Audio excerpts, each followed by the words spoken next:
I'm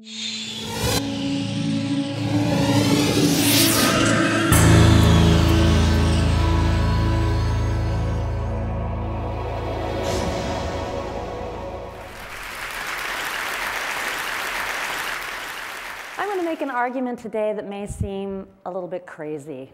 Social media and the end of gender? Let me connect the dots. I'm going to argue today that the social media applications that we all know and love or love to hate are actually going to help free us from some of the absurd assumptions that we have as a society about gender. I think that social media is actually going to help us dismantle some of the silly and demeaning stereotypes that we see in media and advertising about gender. If you hadn't noticed, our media climate generally provides a very distorted mirror of our lives and of our gender, and I think that's going to change.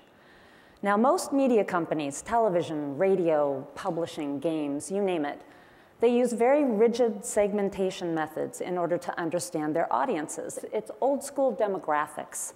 They come up with these very restrictive labels to define us. Now, the crazy thing is that media companies believe that if you fall within a certain demographic category, then you are predictable in certain ways, that you have certain taste, that you like certain things.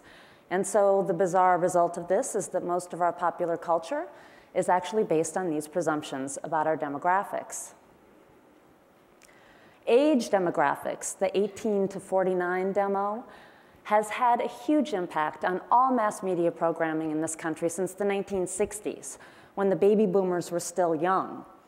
Now they've aged out of that demographic, but it's still the case that powerful ratings companies like Nielsen don't even take into account viewers of television shows over age 54.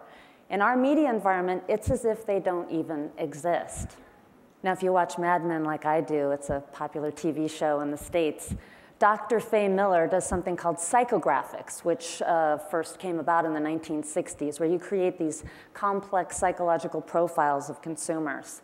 But psychographics really haven't had a huge impact on the media business. It's really just been basic demographics. So I'm at the Norman Lear Center at USC, and we've done a lot of research over the last 7-8 years on demographics and how they affect media and entertainment in this country and abroad. And in the last 3 years, we've been looking specifically at social media to see what has changed. And we've discovered some very interesting things. All the people who participate in social media networks belong to the same old demographic categories that media companies and advertisers have used in order to understand them. But those categories mean even less now than they did before. Because with online networking tools, it's much easier for us to sort of escape some of our demographic boxes. We're able to connect with people quite freely and to sort of redefine ourselves online. And we can lie about our age online, too, pretty easily. We can also connect with people based on our very specific interests, right? We don't need a media company to help do this for us. So the traditional media companies, of course, are paying very close attention to these online communities. They know this is the mass audience of the future. They need to figure it out. But they're having a hard time doing it because they're still trying to use demographics in order to understand them, because that's how ad rates are still determined.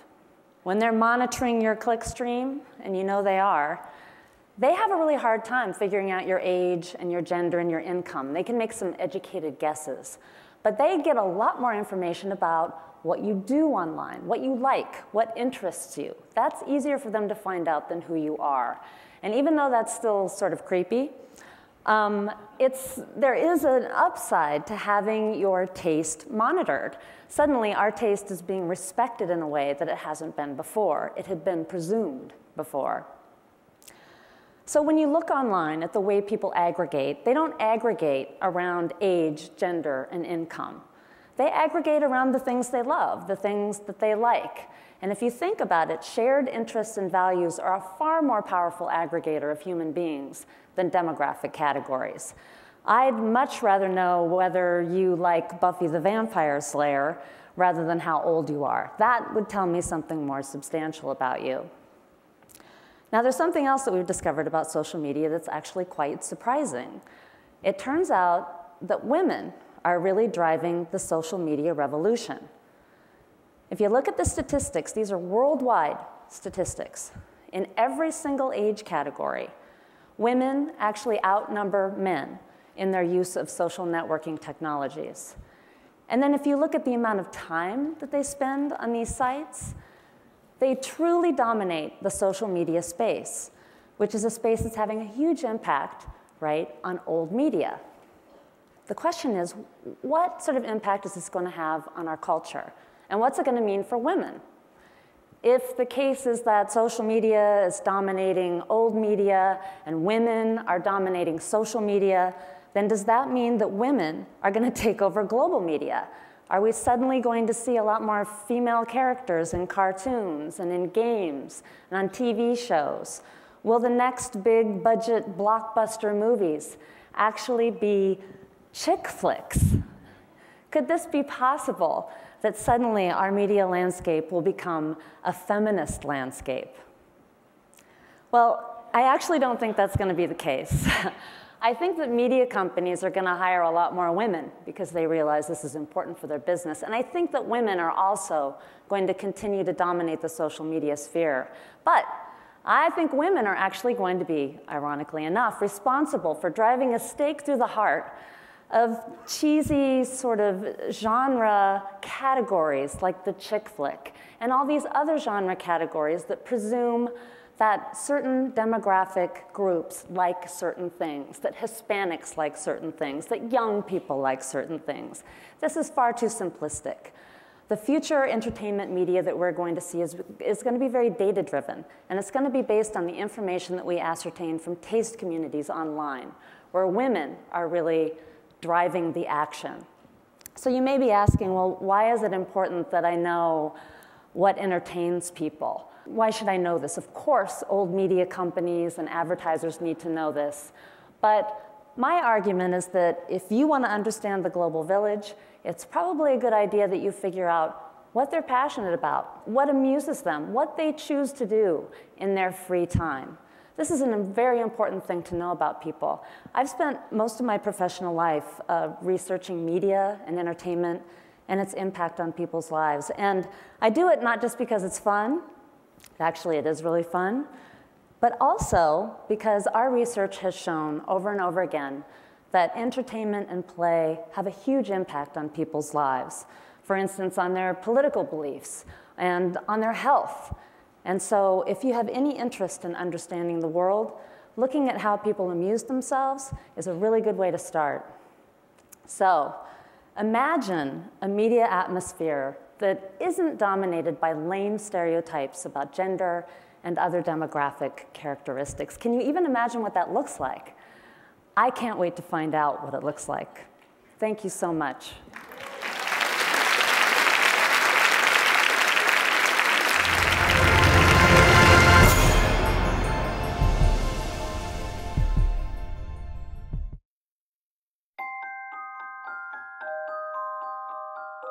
The precision of a watch is a function of its movement. For Rolex and for Hans Wilsdorf, to guarantee the precision of a timepiece, the pressing question was how to protect the movement itself from the elements, not only water, but also tiny particles of dust. In 1926, a major step was taken with the creation of the world's first waterproof and dustproof wristwatch. The Rolex Oyster was born. Over the years, subtle changes in the design continue to improve the Oyster, adding more comfort while keeping the style contemporary. And, along with style, more functions have been added. A Rolex wristwatch was the first to show the date through a small aperture on the face. It was also the first wristwatch to spell out the day of the week in full. In the early 1950s, Rolex developed professional watches whose functions went far beyond telling the time.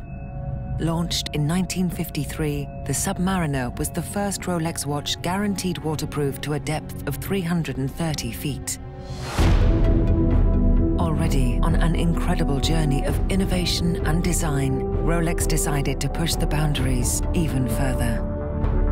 In 1960, the Bathyscaphe Trieste and Rolex made history. the submersible successfully dived to 35,800 feet below the surface of the ocean, a Rolex Deep Sea Special was strapped to the outside. The development of undersea exploration led to the launching in 1967 of the Sea Dweller 2000, waterproof to a depth of 2,000 feet. In 2008, the Submariner in gold is redesigned, and the case features a new unidirectional rotatable bezel with a Cerachrom disc. Fitted with the patented Rolex ring-lock system, the Rolex Deep Sea safely descends to 12,800 feet.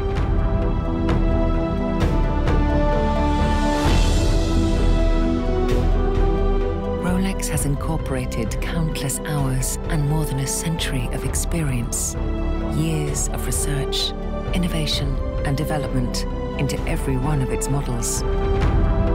And the benefits arising from this work, including waterproofness, precision, and durability, are the result of Rolex's continuous pursuit of perfection.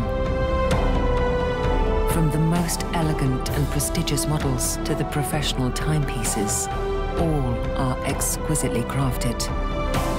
Piece by piece, we design and manufacture every single watch. And the story continues.